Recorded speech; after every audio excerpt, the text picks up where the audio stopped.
Hi guys, I hope you're all doing well. In this video we're going to be drawing a scene from this book from the very first page. I love this view of the dock. There's so much going on here. I love the seagulls, the seascape, the boats, the little buildings. So I thought, why not capture this in my sketchbook? I started by blocking out the big shapes first to get my composition. It just makes it so much easier. This is from The Snail and the Whale. It's a book by Julia Donaldson. I have a 1-year-old daughter and I just love picture books, probably more than she does. I love looking at all the illustrations in there, particularly Julia Donaldson's, because often her books are illustrated by Axel Scheffler. He has a very distinctive style, which I really like. And I thought by trying to have a stab at his kind of work, I will be able to take a lot away from it. So I'll be able to hopefully be more confident with drawing boats, drawing the water, texture of rocks, etc. So there's lots to learn from here. So just going in with my pencil first, and then I'll be doing the ink work later, and then I'll paint in watercolors. I think he does use gouache for his work because it's very bright and bold. So my painting might look a little bit more dull in contrast, but that's okay. I like using watercolor as a medium, so I'm going to stick to what I know.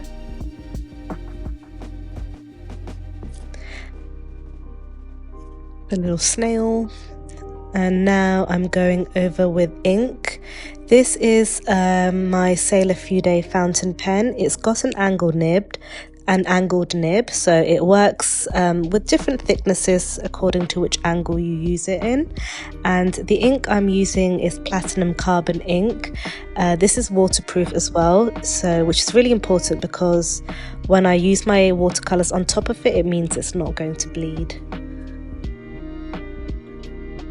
So I'm trying to use slightly different thicknesses with the ink, trying to make it a little bit expressive.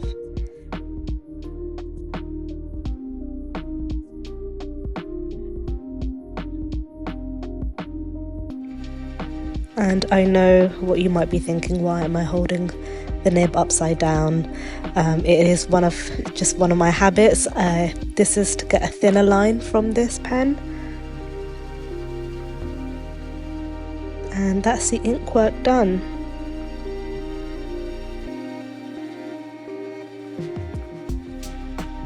And then I'm wetting the page to get the blue sky in. I'm using cerulean blue. I find that cerulean blue just works really well for the sky. I've tried not to use too many colours in the painting just because I want to make it look a little bit cohesive. So just going around the birds and then doing the water. I'm consciously trying to leave some area white and doing it very streaky so that it looks like the water's moving, it looks a little bit more dynamic. And then some areas I'm going in with a darker blue. And then some lovely sap green for the Green Queen boat. And the little hill in the background. I'm not a fan of drawing animals, so my birds and my cat looks a little bit weird, but it's okay, at least they're small and not a main part of the image. And then just drawing some rust splatters on that boat.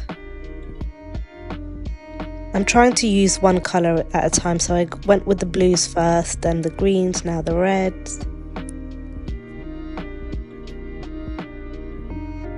And then I'm just going in again. I'm keep on playing with the water just to make a bit more depth. And then the barrels.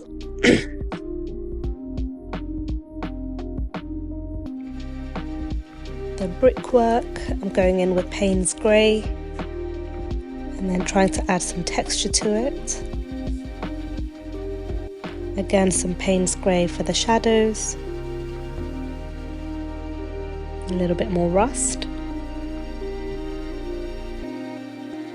And again, some darker Payne's grey. Payne's grey is very nice and versatile. Same for the rocks in the foreground.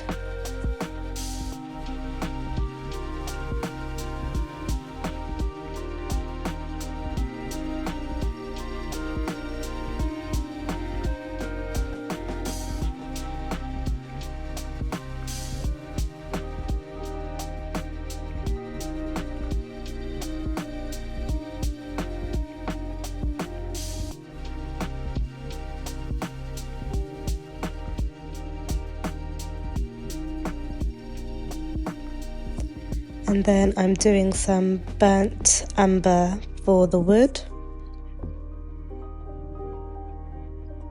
And then deepening it up.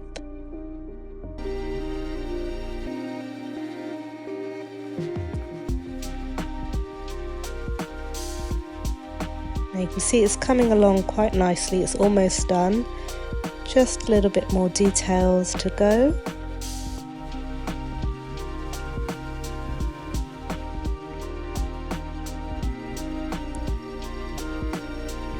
And now I'm just adding the last bits of detail, and it just really comes together nicely.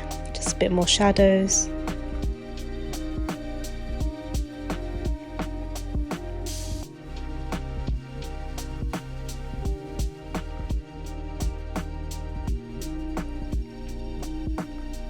And there you have it, that's the illustration complete for me to keep into my sketchbook.